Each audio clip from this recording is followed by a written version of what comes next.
Good morning, Potomac third graders. Happy Tuesday. It's good to see you guys back today. I know you've been getting a lot of math in these mini lessons the past few days. Today I'm going to briefly go over what is in your reading packet this week. And I'm also going to share a little bit of a science lesson with you as well. So we're going to go ahead and get started. So this week in your reading packet, you have several biographies to read. You have 5 biographies to read. Remember, a biography is a story about a real person and the real events in their life. So it's something that really happened. Um, a biography can be about a person in history, or it can be about a person who's living today. Some of you enjoy reading the Who Was or Who Is books in our class libraries or school library. Those books are all biographies. They tell about the true story about a real person. And usually a biography will explain, well, I would say always, a biography explains within the story why that person's important. Okay? Why would someone want to write a biography about them? Usually it's someone who has overcome obstacles in their life. An obstacle is a challenge. Maybe they had a hard time when they were young, but they overcame that. Or maybe they lived at a time in history when life was difficult for someone of their race or of their sex. Like a woman. You might write a biography about a woman who fought for equal rights. You might write a biography or read a biography about a person of a different race, an African American, or an immigrant from a different country who had to overcome challenges in their life or fought for equal rights for themselves. Because remember, in history, not everyone was always treated equally. So we have a lot of biographies written about people who had to overcome obstacles because of that. Or maybe they had to overcome a health obstacle, a problem with their health.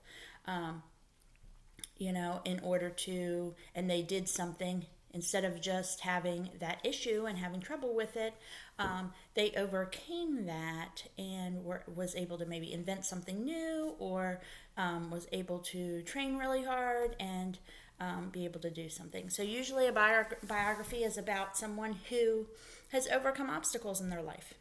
Okay, so this week you were asked to read some biographies, which are right in your reading packet. Okay, you're going to read about Thomas Edison and George Washington Carver. They were both scientists and inventors, I would say. George Washington Carver did not have an easy life when he was young, but he still worked hard. School was very important to him, learning was very important to him, and he grew up and was able to use farming and come up with new ways for farming and things like that. And Thomas Edison was also a scientist and an inventor who didn't always get things right. It took him a long time to be able to come up with some of his inventions. You're also going to read about Rosa Parks and Jackie Robinson, 2 African Americans who fought for equal rights. Rosa Parks, not only was she an African American, but she was also a female. And Jackie Robinson, who played baseball, many of you have heard of him, but he played baseball at a time when African Americans didn't really play in the major leagues. So he had to overcome that obstacle, and he was the first African American to play in the major leagues. And then you're also going to read a little bit about Louis Braille, who was blind. He became blind from when he was young, and he invented a system for blind people to read. He invented the Braille system that you may have heard of, the raised bumps that people can feel and be able to read even if they can't see. So he had to overcome an obstacle. He was blind, but he was able to invent something to help other blind people. So a lot of times, like I said, biographies are written about someone who had to overcome an obstacle in their life in order to invent something new or do something amazing. So remember, a biography is a true story about a person's life. So it's nonfiction. It's about real people. Usually we said a biography is written about someone who had overcome obstacles, someone who might be considered a hero. All right, we consider people like Rosa Parks, Martin Luther King Jr. We consider them heroes because they did not have an easy life. And even when they were fighting for equal rights, it was not easy. It was not difficult. Martin Luther King Jr. died. He was killed for the way he believed and for fighting for equal rights. So he's a hero. He is a hero.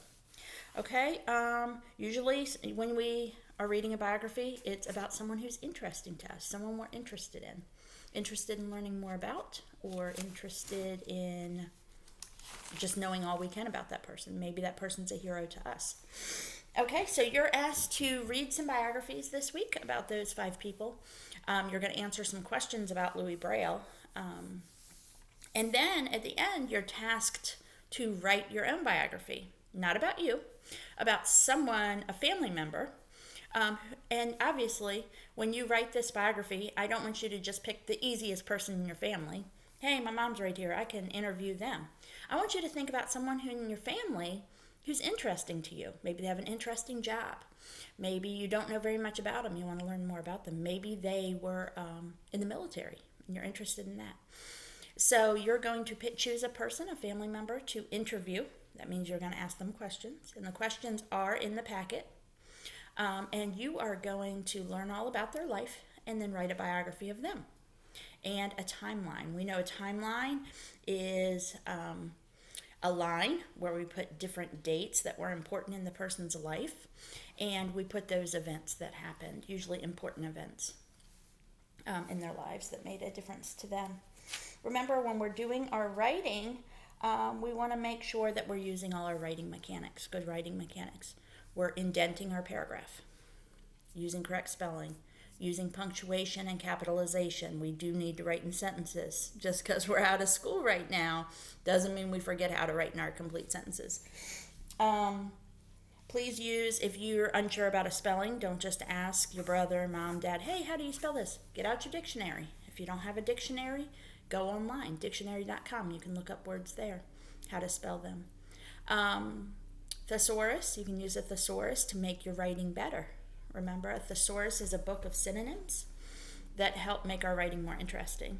Instead of writing, Rosa Parks is an interesting person, Rosa Parks is a fascinating person. Okay, we can find that synonym to make our writing more exciting, more interesting. All right, so again, if you don't have a thesaurus at home, thesaurus.com can help. Okay, and the last thing you're going to do in your packet is... let's go back to writing real quick. Remember, when we're writing, we want to always in each paragraph include a topic sentence, our details, closing sentence, okay? So if you're writing about someone's early life, okay, so-and-so was born in, whenever they were born, tell about their early life, okay? And maybe at the end, as you can see, so-and-so had a rough childhood or a difficult childhood, or so-and-so was one of 20 children in their family. So that we can see that would be probably a kind of different way of living than we're used to, most of us anyway.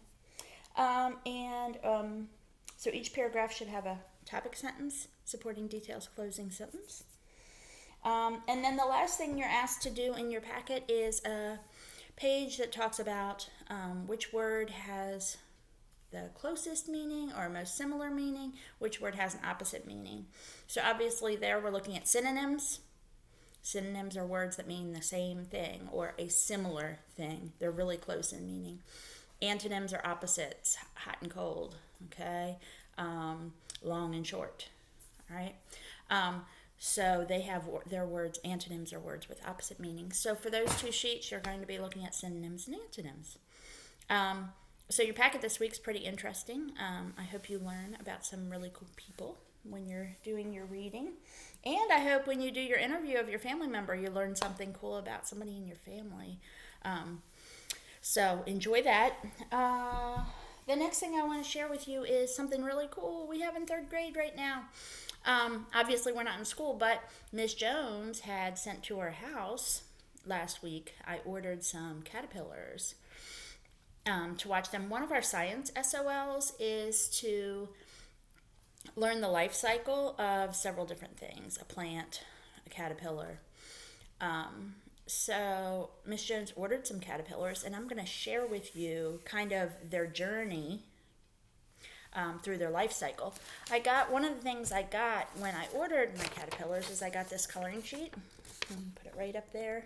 And it shows the life cycle of a caterpillar. I'm going to share this worksheet to the website. I'll put a tab for our caterpillars life cycle. I'll put this sheet up there. So if you have a mom and a dad who can print it out for you, and you can color it and talk about the different steps in the life cycle. So we know a life cycle of a caterpillar. Caterpillars start off at eggs. I did not get my caterpillars as eggs. I got them as caterpillars already. So they were eggs on a leaf. Usually caterpillar eggs, you can see them on a leaf or a tree somewhere. Maybe if you go on a hike in the woods or something, you'd be able to see some. They hatch into a caterpillar, which is also called the larva in the life cycle. We have the egg, the larva. And then once the caterpillars grow, they eat and eat and eat and eat. And then once they grow, they're going to, once they've had enough to eat, they're going to spin a cocoon or a chrysalis around themselves where they'll stay for a week or so. And then when they hatch, when the chrysalis opens up, a butterfly comes out. So a caterpillar, like our life cycle, people, we kind of always look the same, right? We're always kind of the same thing. We're always this person. We just grow from a baby to a child, to a teenager, to a young adult, to an older person. Caterpillars change a lot in their life cycle. Okay, we go from an egg to a larva, also the caterpillar, to this chrysalis. That's also called the pupa stage, pupa. So egg, larva, pupa, and then after the chrysalis is the butterfly. So I'm going to share those caterpillars with you. I got them on Friday. So Friday would have been day one that I had them. They'll stay a caterpillar for about 5 to 10 days. So when I show them to you, you'll see they're pretty decent size now compared to when I got them. And I'm going to share pictures. If you go to our website, our webpage, third grade webpage, I'm going to have a link for our caterpillar life cycle. And I'll put pictures from the different days so you can kind of see the process. So although we're not at school to be able to see this, hopefully this is a way that we can learn our science standards from home. I'm also going to share another thing to the website. I got this cool little packet. Caterpillar to butterfly kit.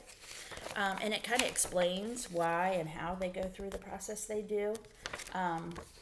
But I'm going to share this. I took pictures of this. I'm going to share this to the website as well. So later on today or at any time this week, go on the website. Go ahead and look at the pictures from the different days. See how they're growing.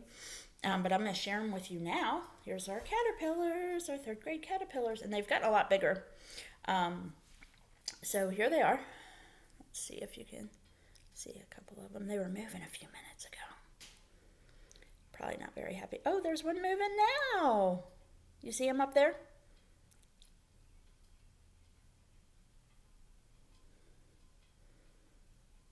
He's really moving this morning.